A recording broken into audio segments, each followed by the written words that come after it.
Americans from coast to coast are being subjected to one of the most despicable hoaxes known in the nation's history.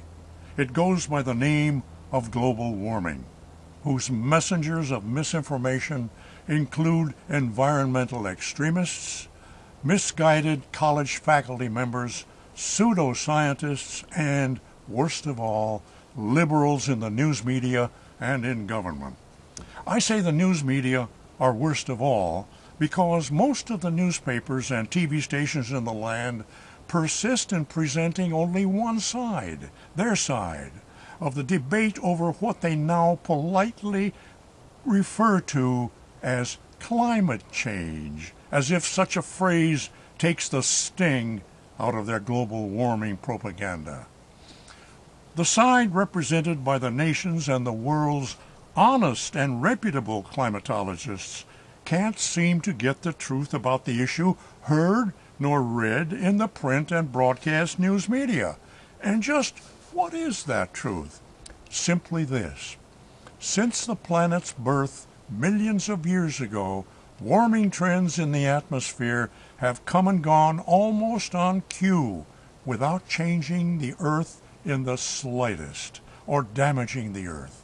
The worst of the many fallacies uttered by the global warmers is that pollutants from Earth, from humans, machines, and industry, are primarily responsible for the hoax known as global warming, and that the situation has become so severe that the Earth's days are numbered unless we do something about it. The global warmers would have us virtually destroy our economy by advancing billions and even trillions of dollars to counter a danger that actually isn't there. And these fantasy worshippers include pseudoscientists in the United Nations that keep promoting the global warming myth. I call it the useless nations for very good reason. Now, it is important to note that news media fairy tales about global warming frequently include the statement that, quote, most of the world's scientists agree that global warming threatens the planet. Now, that is the worst lie of them all.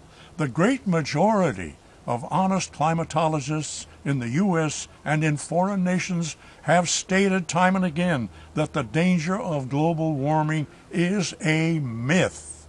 To prove their point, they have offered legitimate scientific studies that indicate that warming trends come and go without consequence, and that greater warmth was recorded often in periods long before the advent of machines and the industrial age. So man cannot be blamed.